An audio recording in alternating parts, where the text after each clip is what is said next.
Hello guys, good morning. I am Shatendra from Swami Harshavanand Degree College, Churk Sonbhat. Today I will discuss the Newton's law of motion in mechanics. तो mechanics में आज हम लोग बहुत ही interesting topics पढ़ने जा रहे हैं, न्यूटन्स लॉ ऑफ मोशन। ठीक है, ये टॉपिक आपके लिए काफ़ी हेल्पफुल होगा। ठीक है, ये as a BSc first year के स्टूडेंट भी पढ़ सकते हैं और 11th के स्टूडेंट भी काफ़ी अच्छे से इसको पढ़ सकते हैं। टॉपिक कॉमन है। ठीक है, तो हम लोग आज बहुत ही अच्छा टॉपिक पढ़ने जा रहे हैं, न्यूटन्स लॉ ऑफ मोशन। ठीक है, तो हम लोग देखते हैं कि what is the Newton's law of motion, कितने टाइप के न्यूटन्स लॉ ऑफ मोशन होते हैं, उस लॉ का क्या क्या यूज़ है, कहाँ कहाँ पे अप्लीकेबल होता है। ठीक, तो here given the Newton's law of motion, that is Newton's law of motion is three types. First law of Newton motion, second law of Newton's motion and third law of Newton motion. ठीक, तो हम लोग one by one क्या करेंगे, ठीक, Newton's law of motion को study करेंगे। तो here first law of Newton's of motion is equal to every body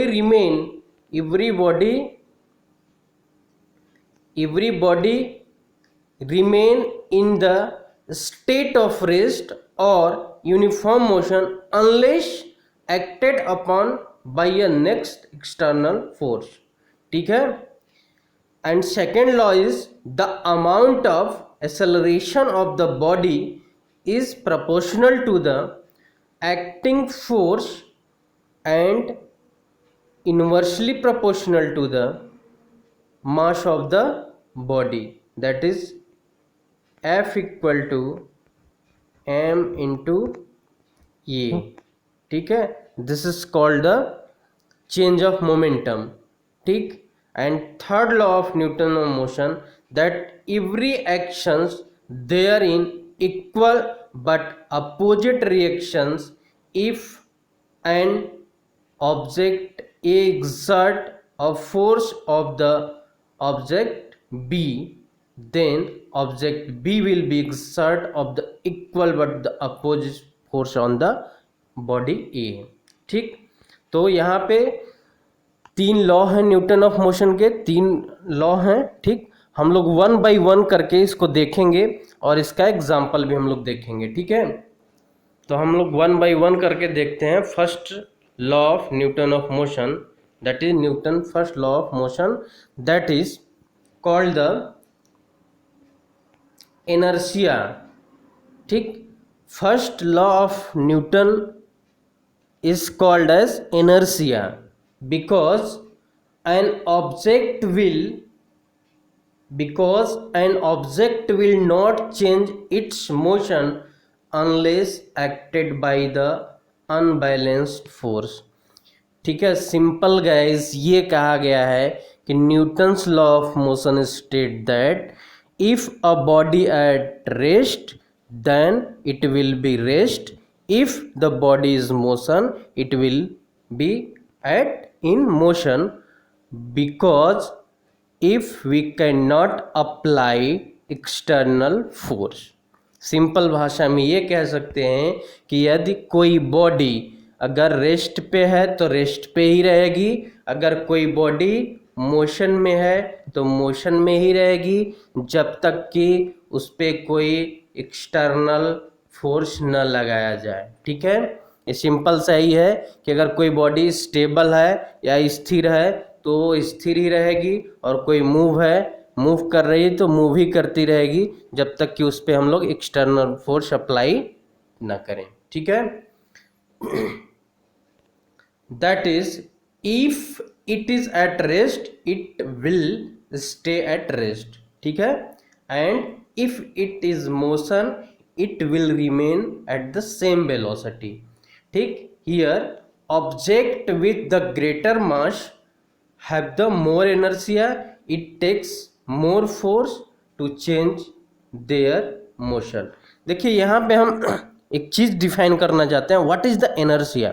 ठीक, इनर्शिया सिंपल टर्म में अगर हम डिफाइन करें तो inertia is the oppose of applied the body. कोई अगर बॉडी रखा गया है, उस पर हम लोग अगर फोर्स अप्लाई कर रहे हैं तो उस फोर्स क्या क्या करता है, सिंपल से अपोज करता है। या हम ये कह सकते हैं कि अगर कोई बॉडी किसी डायरेक्शन में मूव कर रही है तो उस पर अगर हम लोग उसको चेंज करेंगे तो उस वेलोसिटी का क्या करेगा, अपोज करेगा। सिंपल हम लोग कह सकते हैं that is resist of the motion of the body. ठीक है, किसी बॉडी का अगर हम लोग क्या करें, अपोज करेंगे तो उसी को हम लोग कहते हैं इनर्शिया। ठीक, और किसी बॉडी का इनर्शिया, ठीक है, मेजरमेंट ऑफ द मास होता है। अगर किसी बॉडी का मास अगर बहुत ज़्यादा है तो उसका इनर्शिया बहुत ज़्यादा होगा। ठीक है, अगर किसी बॉडी का मास कम है तो उसका इनर्शिया क्या होगा, बहुत कम है। ठीक है, इसको हम लोग हिंदी में जड़त्व कहते हैं। ठीक, इस नियम के अनुसार कोई वस्तु तब तक विरामावस्था या गति अवस्था में रहती है जब तक कि उस पर कोई बाह्य बल न लगाया जाए। इसे जड़त्व का नियम भी कहते हैं। ठीक है, चलिए हम लोग नेक्स्ट देखते हैं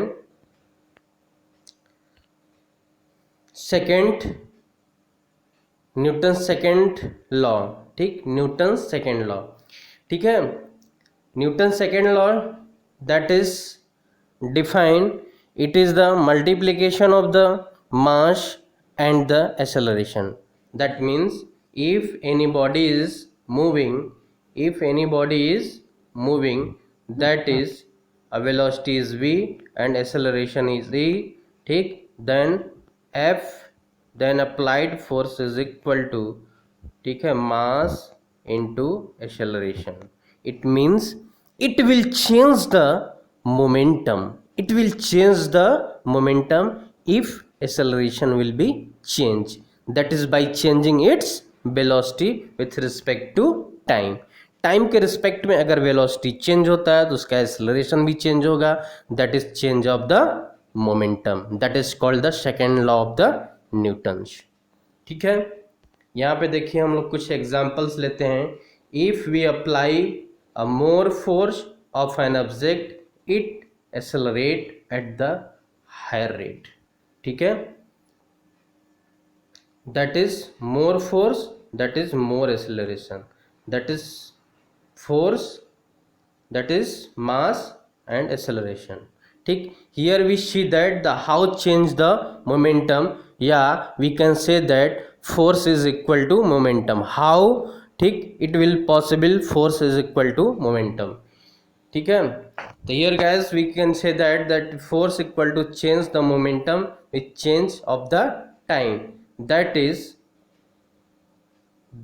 is F equal to m, ठीक, m1 v1 minus M naught V naught divide by t1 and t naught. देखिए यहाँ पे क्या है, कोई मास है। ठीक, इनिशियल में कोई मास कितना था m नॉट, उसकी वेलोसिटी कितनी थी v0। ठीक, टाइम कितना था t naught. After some seconds velocity will be change, that is v1 and mass will be also changed v1 m1 and at time t1 second, that is a final velocity minus initial velocity divided by change in time, that is m1 v1 minus m naught v naught divided by t1 minus t naught, ठीक है, in x direction. So where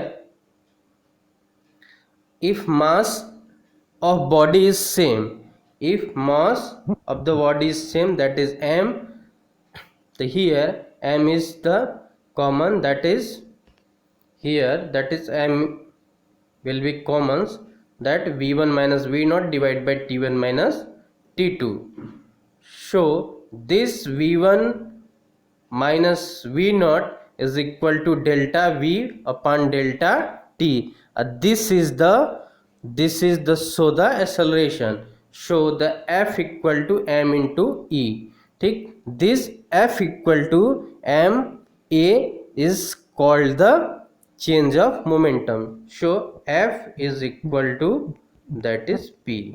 ठीक, because p equal to m v. ठीक, Okay,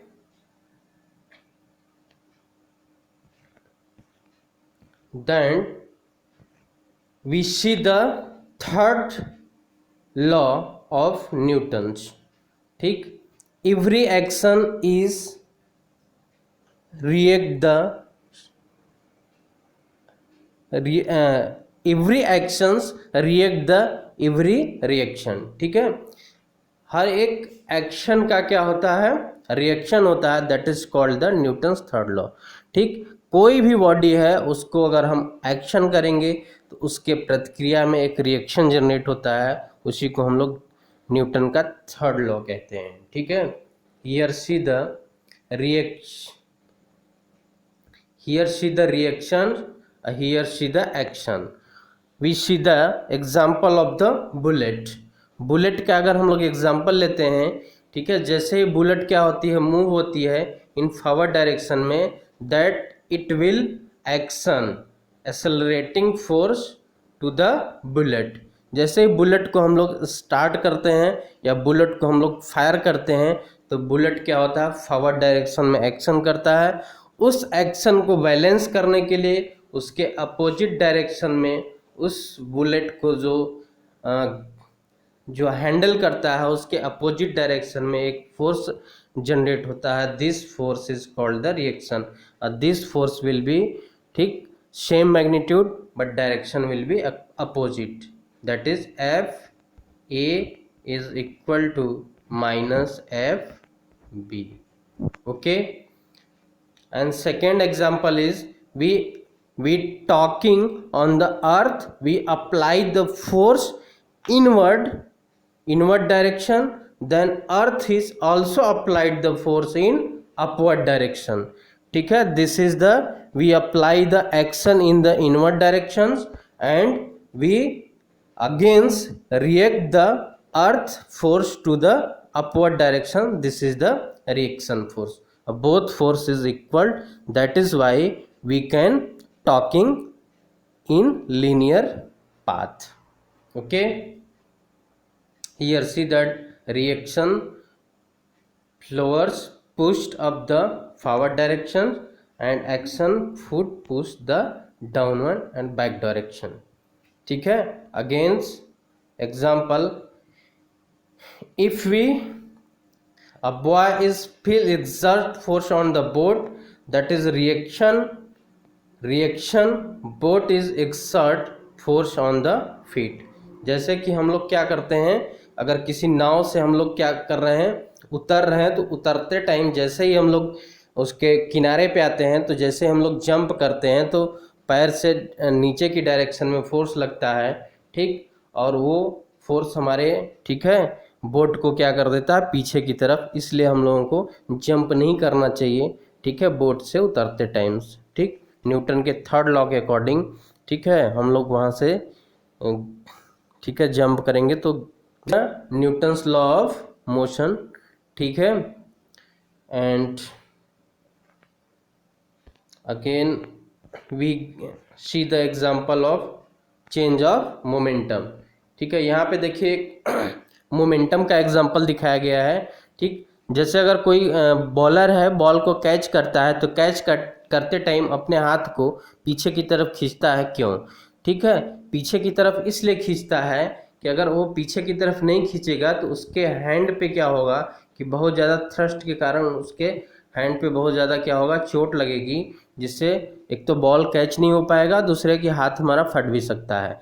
इसलिए हम लोग क्या करते हैं, मोमेंटम को चेंज करने के लिए टाइम इंटरवल को हम लोग क्या करते हैं, यहाँ से देखिए गाइस, यहाँ से टाइम इंटरवल को हम लोग बढ़ा दिए तो बॉल हमारे कुछ टाइम तक टाइम को बढ़ा देता है, जिससे क्या होता है, हमारा मोमेंटम चेंज हो जाता है. मोमेंटम चेंज होने से बॉल आसानी से कैच भी हो जाता है और हमारे हाथ में चोट भी नहीं लगती है.